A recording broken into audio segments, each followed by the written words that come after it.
Hello and welcome. I'm Becky with Malvern Books. We're very happy to be with you this evening for another installment of Austin Community College Creative Writing Department's Literary Coffeehouse and Open Mic. This time, our host is Charlotte Gullick, and the featured writer is Richard Santos. Charlotte Gullick is a chair of the Creative Writing Department at Austin Community College. She holds an MA in Creative Writing from UC Davis and an MFA in Creative Nonfiction from the Institute of American Indian Arts. Her first novel, By Way of Water, was chosen by Jane Ann Phillips as the grand prize winner of the Santa Fe Writers Project. Her other awards include a Colorado Council on the Arts Fellowship for Poetry, a Ragdale residency, and the Evergreen State College 2012 Teacher Excellence Award. Charlotte, please take it away. Thank you so much, Becky. Thank you so much, Joe. Thank you so much to Malvern Books. Just a quick reminder to folks that if you are thinking of holiday gifts, Malvern Books is an awesome independent bookstore, and you can actually browse by going in and making an appointment. So they have Richard's book, so you're going to hear it and you're probably going to want to go buy it and get it for other people. And we just really, really encourage you to do that. As Becky said, if you're interested in participating in the open mic, you have 4 minutes to read. Your subject matter should not include torture, rape, or offensive language or cruelty to animals. That is Malvern's policy, and the Creative Writing Department, Austin Community College, really supports that. So you just put your name into the chat and say, I'd like to read, and you have 4 minutes. So the main reason that we are here is to hear Richard Santos read from his work. And I'm so excited that he's here. He's actually someone I've never met in person, but I have been so impressed with kind of the generosity of spirit for writers and for critical thinking and for family that I've seen through him. So I'm really excited that he said yes to our event tonight. He is a writer living in Austin. He's a former high school teacher. His debut novel, Trust Me, was released during the pandemic, which I may ask him about after his reading. And it has received such enchanting praise. As I was reading the blurbs, what occurred to me is that this is a writer who knows his subject matter. And as my students hear me talk about, I'm fascinated how the word author lives inside the word authority. And I just really feel like that's something that we're going to get from Richard, is that he has embodied how the word author lives inside the word authority. Richard is a board member of the National Book Critics Circle and has served as a nonfiction judge for the 2019 Kirkus Prize. He is also an associate editor for American Short Fiction. Before becoming a teacher and writer, Richard lived in Washington, D.C. and worked for some of the nation's top campaigns, political consulting firms, and labor unions. Richard has an MFA from Texas State University and has taught at Texas State, Georgetown University, and the University of the District of Columbia. Richard, I'm so excited that you said yes, like I said, and so take it away, please. Thank you, Charlotte. I was so surprised when you said that we had never actually met before, because I feel like we've been on a ton of really great Zoom readings and other events for the past few months. Maybe that's trying to look on the bright side. Maybe I need to change my definition of what it means to meet someone. In 2020, unfortunately, maybe we all do. But thank you to the ACC Creative Writing Department, the whole crew at Malvern, Joe, Becky, everyone over there, all jewels in Austin. And if you do buy my book from Malvern, I will go in there if you would like and personalize it to whoever you would like. So yeah, I'm going to read from Trust Me, my debut, published on March 31st. Before the novel begins, I'll give you a little bit of setup. Before the novel begins, this millionaire land developer in Santa Fe has purchased land from a Native American pueblo in order to build a new modern airport. But an old body is found in the construction site, which makes the whole project grind to a halt. So people are not only losing their jobs, the developer is losing all this money. The pueblo, the tribe, is really upset that this delay is happening. So all these people are rushing into this vacuum in order to try to get something for themselves. There's the land developer who will do whatever it takes to get building again. His wife, Olivia, wants out of their marriage, and in this crisis, sees an opportunity, especially with her ex-husband, Charles O'Connell, who's our protagonist. Charles is an East Coast guy whose political career has been tarred by scandal, gets a job doing PR work for the airport. For him, it's a lifeline, but he also thinks the whole job is just beneath him. The other main character is Gabe, an aging burnout who loses his job at the airport, doesn't know what to do next, especially since he has his own crises to deal with. And the way I'm going to read tonight is I'm going to jump from, I guess, across 5 different sections, reading a few pages of each through nearly all of the point of view characters in order to give this kind of more impressionistic overview of the book. This is from the first page. Addie slammed her car door. Tell me she did not turn you down. Charles put the car in gear, but left his foot on the brake. She smiled while doing it. Took me a while to figure out why. I'm asking my mom for money, a chance to put my life back together, and she's beaming, but not really looking at me. How much did you ask for? I did exactly what we talked about. A small one, I said. I asked for a small one. I never even gave a number until my first paycheck, so on. Nothing. Smiling the whole time like we were on Oprah. But when I left, I saw her office blinds were open. All her little minions saw her and her son grinning up a storm like a happy pair of chipmunks. Addie almost spit out her coffee. Your mom is not a chipmunk. She's a vole. Are voles scary and judgmental? Not like her. Charles pulled into traffic. He wanted to keep the moment light, but they settled into silence as they crawled towards the Beltway. Charles wasn't mad at his mom for denying him. He was mad at himself for thinking his losing streak was coming to an end. He had worked in politics since college and had lost plenty of races. Losing is fine. Political careers can handle a loss here and there. Even scandal is easy on the staffers. If your candidate gets caught hopping into bed with an intern, your career survives. Unless you're the intern. But the Hunt campaign was the worst of all worlds. Charles's candidate was in jail. The Senate seat in Delaware went from an automatic win to pick up for the other party. And Charles himself was forced to hire a lawyer because an ambitious U.S. attorney was convinced the corruption ran up and down the chain of command. For a few days, Charles broke the cardinal rule of campaign staffers. He became the story. The euphoria of not following Hunt to prison was short-lived. All his old connections had dried up and blown away. Now even his mom thought he was a bad bet. Charles picked up Addie's coffee and took a gulp. What else is there to do? She asked. I'll get paid 2 weeks after I start. I can make it 2 weeks on peanut butter. Where are you going to live? They're giving me a place to crash. I think it's furnished. I can make it work. Charles was not going to ask her for money. He never needed to, because she always offered. Charles was living on $100 a week, left by his wife on the kitchen counter every Monday morning. No note, no explanation, just 5 20s and the unstated expectation that the cash would not be there for long. I'm going to jump to when we are introduced to Gabe. Hell of a week for Gabriel Luna. First, he was fired from a job he hated. Then he discovered his mean bastard of a father gave him bone cancer. Driving a dump truck on San Miguel Pueblo did not pay well, but it did pay. Gabe was helping to build Santa Fe's first major airport, and although the dust gave him headaches and he hated the hours in the heat and not being on his couch all day, he occasionally felt something close to pride in the work. Then a bulldozer dug up a skeleton where there was not supposed to be a whole skeleton, and the site fell apart. A man with shiny shoes climbed onto the bed of a truck and, with shaking hands clasped in front of his mouth, sent everyone home. Gabe and the other laborers were given vague corporate assurances that the site would reopen after a swift investigation into the origin of the artifacts. He wasn't holding his breath. Holding his breath might be better, though, than letting the bone cancer tunnel through his body. The same cancer had worn his father down to nothing but pain and sweat.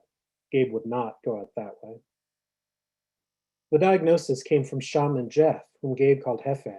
Wearing his customary blue Halliburton cap and smoking a cigarette, Hefe had said, "Yep, that's cancer to the core. Can damn near see it dripping from your nose." Gabe imagined his dying old man spitting bone cancer cells like pollen spores, special delivery, aimed right at the son who was never there. Granted, no actual doctor had diagnosed him. Jeff's diagnosis came after poking a few lymph nodes and lighting a candle, but in 15 years he had never steered Gabe wrong. The cancer was chewing on Gabe's bones, that was for sure. Now, a couple weeks after that 1-2 punch, Gabe pulled up in front of Hefe's trailer and killed his bike. Time for his second treatment. Okay, gonna jump forward a good chunk more, and Charles is in Santa Fe, first night there, and is finding himself somewhere he doesn't understand, which is a recurring theme for this character. When Lou opened the trailer door, Malin pulled him close and whispered. Lou was big, strong, but Malin towered over him. He came back for Charles's bags and carried them into the trailer. Lou stayed in the doorway, looking at Charles with sympathy and some confusion. Come in, he said. You got a bedroom. The floor near the front door felt thin, as if it might give way if he jumped. Charles could see the entire trailer with a turn of his head. A green suede couch and a massive TV dominated the center. To the left was a small dining area, a kitchen, and a closed door. Charles thought about how funny this would all be later. Another story of the road and its indignities. His political friends, if he still had any, would laugh and share their own horror stories. His mother would cringe. It would be hilarious at some point. Lou walked down a short hall to the right. This is you, he said. Charles followed, surprised that trailers even had hallways. Lou dropped the suitcases on a full-size bed. A small nightstand and lamp filled most of the remaining space. The room was cold and felt unused. Lou put his hands on his hips. It's clean. Charles smiled. It's fine, thank you, but the people I'd been speaking with didn't say anything about staying out here. Lou walked back down the hall. Yeah? Who are you talking to? Charles followed. Diana, Jordan, I'm working on the airport. Is that what you do? Malin was standing in the far corner, talking into his phone. Lou went to the fridge and pulled out a couple of beers.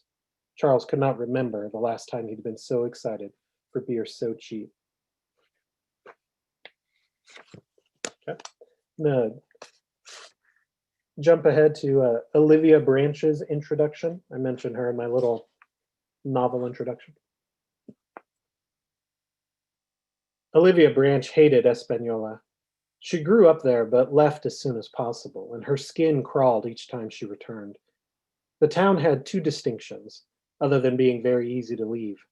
The lowrider was supposedly invented in Espanola, and it often led the nation in drug overdoses per capita. Espanola also had a little house that had been empty for months. Back when Cody was building his real estate empire a few houses at a time, he had snapped up pockets across northern New Mexico. Some houses were on the market now, but many were still empty and waiting for renovation. Olivia was back in Espanola to walk Andrea and her two kids into one of those empty houses. Being married to a rich man did not make Olivia rich, but it did give her access to the properties that her husband owned. This was the third house Olivia had snuck Andrea's family into. It's not as glamorous as a house in the mountains, Olivia said. Andrea shook her head. Oh, please. I spent the whole time scared the kids were going to break a window. This is better. No, it's really not, but it's yours as long as you want it. The kids touched the sides of the TV, opened cabinets, and rummaged through closets. But they did it quietly, with the subdued energy of kids who'd been evicted 3 or 4 times in their lives. Andrea and Olivia grew up together and started calling each other sister when they were 10. Going on 25 years later, they were just as close, despite their not sharing a drop of blood. With a mom only remembered as a car pulling away and a dad who spent his life drinking and wondering what had happened to him, Olivia had to find family where she could. Yet no amount of bond, familiar or otherwise, would diminish her husband's wrath if he found out what she was doing. I've said thank you so many times it doesn't mean anything anymore. No, Olivia said. I can't do much, but I can do this. Andrea's hair was still growing back, but they had been stuck in a stubborn phase for a couple of months.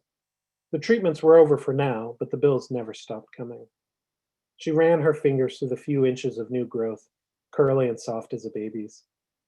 I've got to get these kids back in school. I'm sure the lessons you've been doing with them have helped. Andrea shook her head. My mom was a teacher, not me. Olivia had gone shopping the day before, so the kitchen was already stocked. She helped Andrea unload their few boxes.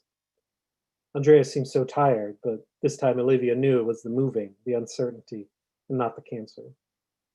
This is temporary, Olivia said. You don't need to remind me. No, I mean it. This is going to be the last house. I'm really close to finding a way out. Don't stay with him for us. Walk away when you need to. We'll be fine. Wait too long, you won't get what you want. We're all going to get what we need, Olivia said. One of the little girls, Ellie, only 5 years old, ran by and Olivia scooped her up. All of us, Olivia said and tickled the girl. Ellie squealed with delight and more than a touch of fear. Be careful, Andrea said. She's not used to that. Olivia swung the child down as if she were dropping her. Oh no, Olivia said, and then smiled as she held fast. Oh no, again and again. I'm going to end with a slightly longer segment, about a quarter of the way into the book. Charles has been in town for a little while. The campaign has given him one of Cody's other fancy houses to stay in, and this is his first time seeing it. Charles was hungover, and the road to his new house snaked up the side of a mountain. So he thought his first act in the toilet might be puking. His first act in the house might be puking in the toilet, if he could wait that long. When he went back to Lou's trailer to grab his suitcases, Lou was drinking beer and watching TV. Charles sat down to have a quick one, then one, turned to two, turned to three, turned to Lou and Charles, bonding over how much Diana Salazar scared them. The beer was thin and yellow, and the cop show they watched was boring. Perfect. All of Charles's DC friends, those who still spoke to him, only talked about politics. He needed a dumb night with a crate of piss beer. But this road was torture. He was going up the side of a mountain just outside of downtown. Juniper and mesquite trees hung low over the street and buckled the asphalt. The houses themselves were set behind adobe courtyards, and Charles had no way to tell if this neighborhood was run down and abandoned or ancient and luxurious. When his phone rang, he knew it was Addie without even looking at the screen. Charles answered, put the phone on speaker and placed it on the console next to him. Hey, he said, I'm driving. What's up? Calling to see how it went yesterday? You got so excited that I never heard anything. You haven't seen the headlines? Things are blowing up. Yeah, I didn't notice anything, but I'm glad something's up. You were worried the gig was all over. Definitely not worried about that anymore. I think this is going to work out, he said. There's a ton going on. I don't even know where to start. You driving to work? Dropping my stuff at the new house first. I got my tickets, she said. I'll be there next Friday. Addie's voice was neutral, waiting to respond to Charles's emotion. His silence lasted maybe half a second, but that was long enough. Yeah, that's good, he said it loud as if he could make up for his hesitation. Things will be less crazy by then. I can show you around. Yeah, okay, great, I guess. Despite her frustration, she was still too generous. Charles knew Addie would work for their relationship, keep sacrificing past all reason. Threads of guilt wrapped around his bones. I know this is hard, Charles said, but this job will be worth it. There are real opportunities here. As he drove up the mountain, the houses became more spaced out, and the land between them more wild and dense with trees and brush. He found the correct street and pulled into a short gravel cul-de-sac on which there were only 2 houses. There's another thing, Addie said. It's not good.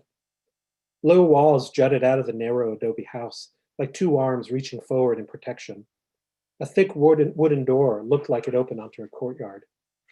The initial impression was of cloistered luxury, a monastery in Beverly Hills. Charles hopped out of the car and almost left the phone behind. Babe, I've never seen a house like this. It's like out of a magazine. I can't wait to see it, but I have to tell you about your friend Jim Hawley. The courtyard door had been repurposed from an old church. Through a cross-hatched grill, he could see a spread of cacti and coarse desert grass. In the courtyard, the air smelled dark and fertile with overgrown plant life. The front door was frosted corrugated glass. Inside, the thick plaster walls were smooth as icing. The ceiling was lined with walnut brown vigas, and the floor was slate, cool to the touch. Charles wanted to caress the smooth surfaces and take it all in. I'm listening, I swear, but this place is unreal. Jim was arrested in Syria, said Addie. Charles noticed a pair of high-heel shoes by the front door. Hello? Addie asked. I'm here, but What do you mean, like Syria? Syria? The heels were out of place, left behind, but they also looked at home, arranged as if the owner knew exactly where to put them. I'm not sure, Addie said. Some NGO work, democracy building stuff, but then the Syrians came in, busted it up, accused everyone of spying. Charles looked down the hall towards the bedrooms. The house was empty. Had to be. You don't seem concerned, she said. Jim had a temper. Every campaign he punched a hole in the drywall. Every campaign. Did it to make a point. Probably decked a Syrian senator or something. Charlie, he's being accused of spying. Everyone else was released, but they're going to make an example of him. One of the bedroom doors was cracked open a bit, and Charles pushed it open all the way. He knew he was standing.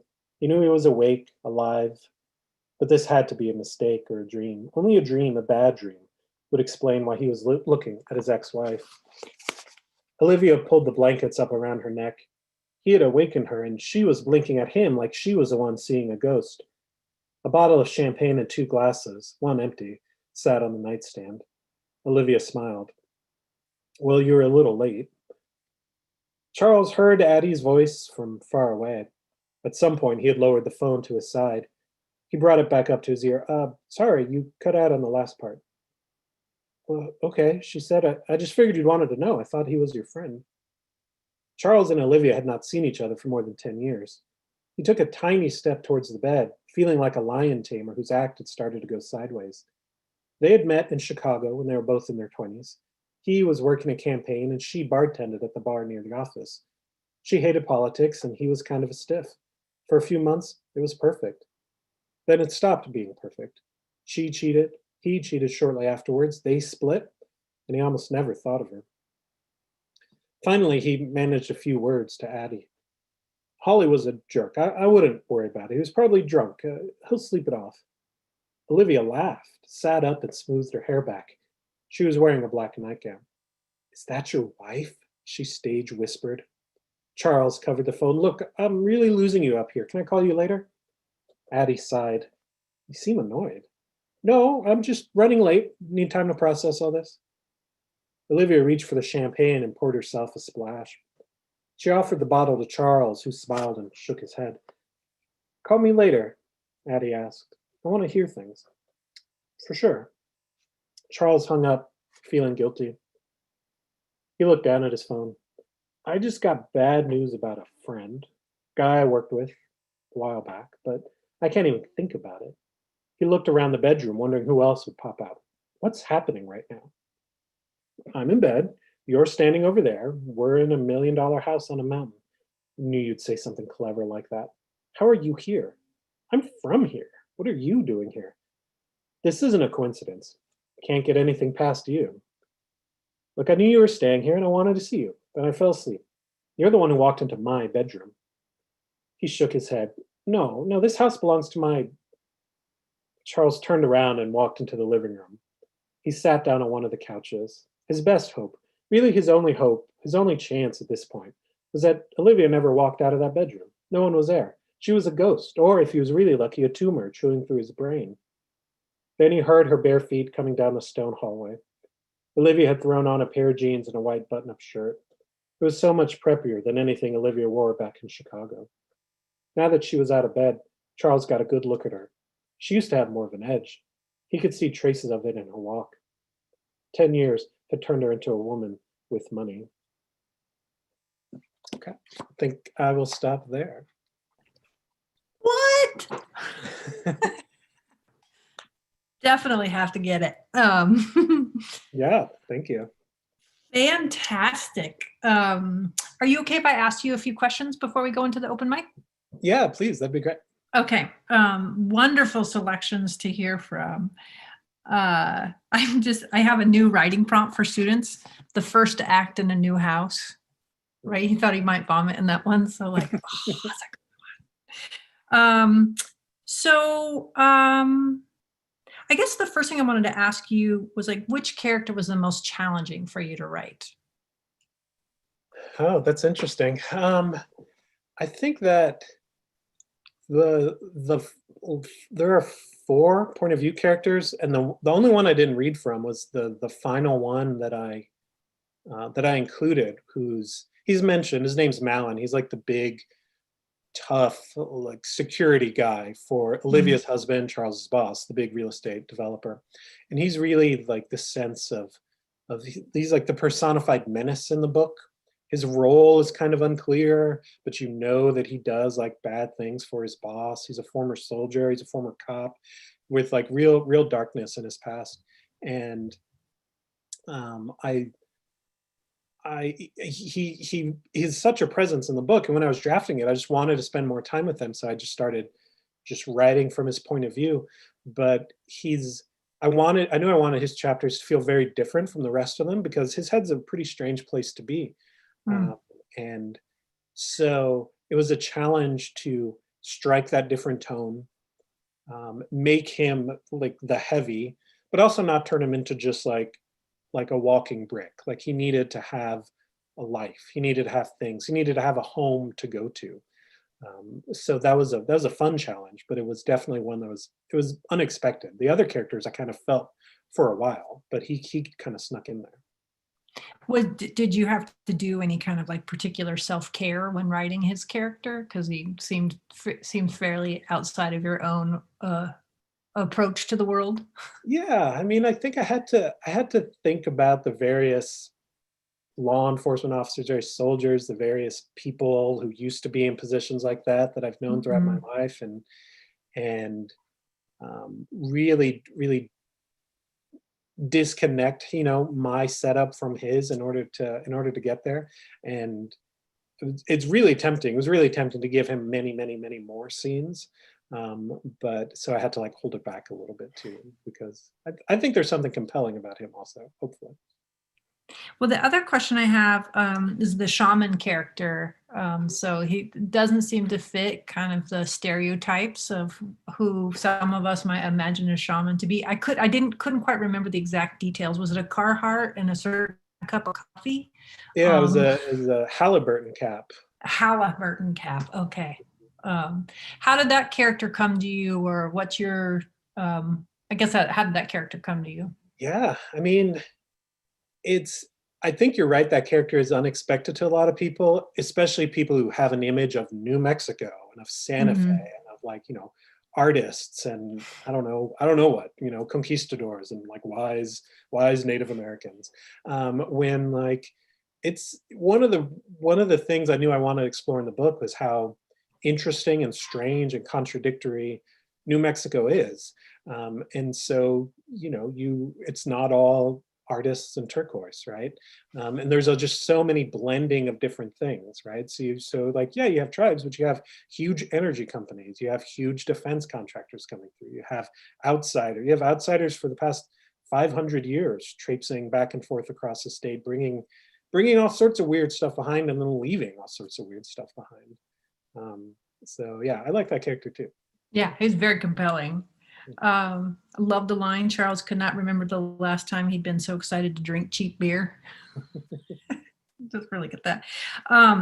So the idea of Olivia sneaking and Andrea and her family into houses, just great tension, lots of social commentary. How did that come to you? Well, I knew that. So Olivia's married to Cody Branch, who is, the antagonist. He's the millionaire, like greedy guy who's like up to no good with this airport project. And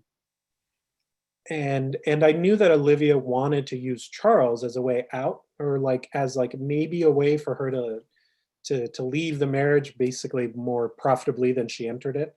But it was tricky because I also wanted to make sure that it had to make sense that Olivia was with this guy who's the villain, right? And so I had to, it really made me think about what the beginning of their relationship was like, what the beginning of their lives was like, almost none of which is in the book. And through that, I kind of like land on, at some point he was very generous, maybe at some point, starting buying one house and another house, renting it for cheap, helping her out. And then at a certain point, just kind of changing, right? Cody changes, she gets caught up in those changes. you look up 10 years later, you're married to someone incredibly wealthy with all the benefits that comes with that. But what has actually happened? So Olivia goes from being able to really help to being more out of a distance. And in terms of that Andrea character, it's hugely important for her. It's much of her motivation in the book.